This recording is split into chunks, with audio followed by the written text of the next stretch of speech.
New year వచ్చేసింది జోరుగా, hearty welcome చెప్పేద్దామా హాయిగా.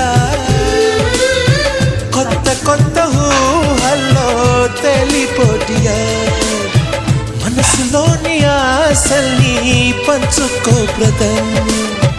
గుండెలోని భావాలు గుప్పుమన్న ఈ వేళ, కదిలల్లే కాలపు కన్నెకి టాటా చెప్పుదామా. జనవరితో అడుగులు వేస్తూ ముందుకి పోదామా. హ్యాపీ న్యూ ఇయర్ వచ్చేసింది